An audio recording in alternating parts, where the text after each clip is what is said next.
guys, so with so many of you out on Friday and with just the craziness of homecoming anyway, I kind of messed up. I'm really, really sorry.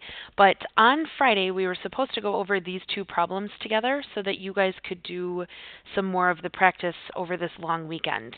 So don't forget, you have a quiz on this coming Friday. So Thursday, when we come in, we're going to be doing some practice together. But part of that practice is going to be some of these problems where we have to combine product, quotient, and chain rule into one problem. So these two problems are on page 24 of your packet. And then over this long weekend, which I know is a couple more days now, I need you guys to work on pages 25, 26, 27, and 28. All right. The more practice that you can get done, the better, because then you can come in, ask questions. We can do whatever we need to on Thursday to review. So for right now, we're going to do two examples real quick. One that has product rule and chain rule, and then one that has quotient rule and chain rule, so that you guys have this to look back on as you're going through some practice and making sure that you are ready for your quiz on Friday. Okay? So I know that was a lot of talking, my bad. So number one, we can clearly see, I'm going to zoom in now that we're focused on just one problem. We can clearly see that we're looking at a product rule because we have 3x to the third plus 1 times negative 4x squared minus 3 to the fourth. So we know that for product rule, we need to do y prime is going to be, let's call this first one our f of x, and let's call the second one g of x. All right, so we know that y prime is going to be the derivative of the first, so f prime times the second, plus the derivative of the second, so g prime, times the first, which is f of x. Okay? So now when we do this problem, we're going to need to do y prime equals f prime of x. Well, since this is f of x, f prime means just take the derivative of 3x to the third plus 1, which we know is just 9x squared. And then we're going to multiply by g of x, negative 4x squared minus 3 raised to the fourth. So that's the easy part. All right, but now we need to start looking at how to take the derivative of this blue chunk right here. All right, and we can see that we're going to need to use some chain rule for that. So when we look at it, the inside is this negative 4x squared minus 3, which means the outside is just something to the fourth power. So to start taking that derivative, we're going to drop the 4, leave the inside alone, and subtract 1. And the inside is that negative 4x squared minus 3. Okay? And then we're going to need to multiply by the derivative of the inside, which is negative 8x. All right, so that has not only our product rule, but it brings in the chain rule. So this was f prime times g. This is all g prime. All right, we dropped the 4, subtracted 1, multiplied by the inside. All of that right there is the chain rule. We still need to multiply then by f of x. So we still need to multiply by 3x to the third plus 1. All right, that is a lot. I know that that's a lot, but let's take a look and actually start to simplify some of that. So when we look at this, this is a monomial and this is a monomial. So I can put those together. So y prime is going to be 9x squared, negative 4x squared minus 3 to the fourth, minus 32x. And then we have negative 4x to the fourth minus 3 to the third times 3x to the third plus 1. From there, I'm not quite sure if we're going to have you guys simplify or not, but the big thing here is going to be that you're going to have to be able to recognize it in many forms, because on the AP exam, we don't really know how they're going to give it to you. So what I would do is I would continue looking at this and go, okay, this has negative 4x squared minus 3 to the fourth. This has negative 4 x to the fourth minus 3 raised to the third. So I can take out 3 of those as part of a GCF, and I can also take out an x. So I'm going to do that. This part you do not necessarily have to do, but I'm going to do it just to kind of make things a little simpler.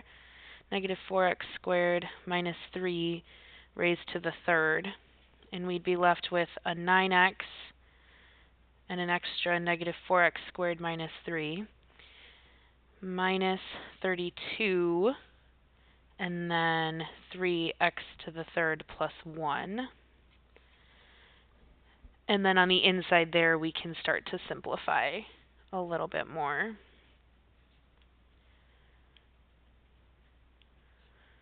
So we would get negative 36x to the third minus 27x minus, what would that be, 96? X to the third minus 32. Wow, that should be a parenthesis. And then we can keep going from there, right? So we can combine these like terms. So y prime is going to be x, negative 4x squared minus 3 to the third. And that's going to give us what? 9, 12, 132, negative. X to the third minus 27x minus 32. Guess I probably should have grabbed my calculator. I hope I just did that correctly in my head, but if you guys have your calculators and you can double check for me, that would be an answer. I would also be fine with you leaving it like it was up here in the light blue, but on the AP exam we don't really know where they're going to make you stop, so having some of that algebra might not be a bad idea. All right. Question number 2 now has the quotient rule and the chain rule. So let's take a look at that. We've got the top here is this x to the third plus 4 to the fifth. And then the bottom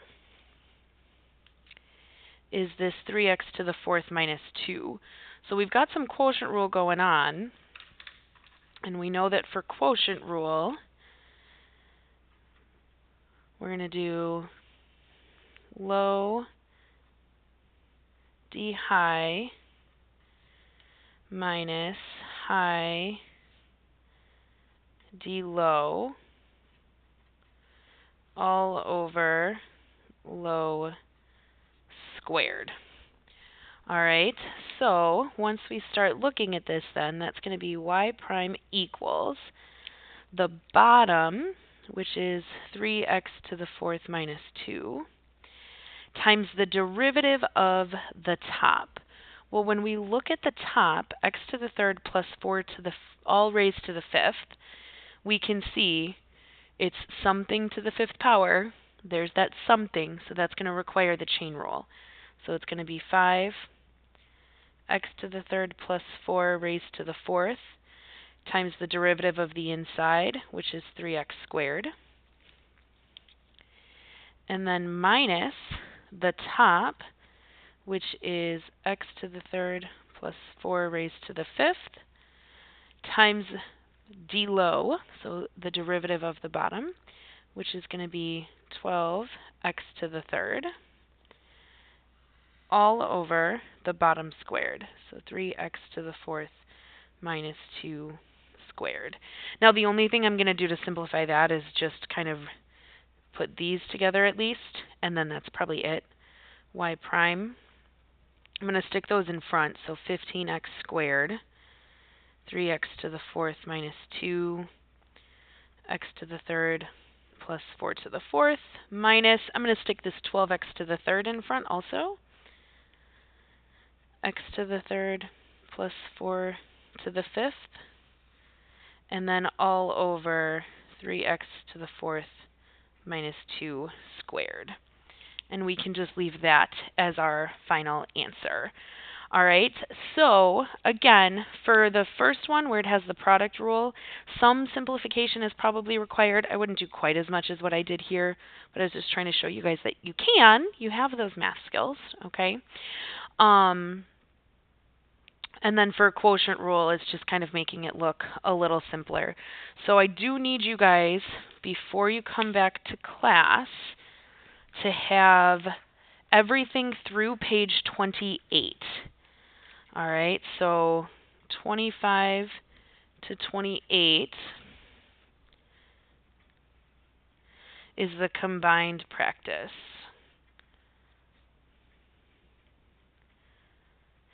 So not only the product and quotient rule that we were working on in class, which was on pages 22 and 23, but then these ones combining it, so pages 25 to 28. All right, if you guys have any problems, please feel free, reach out to me.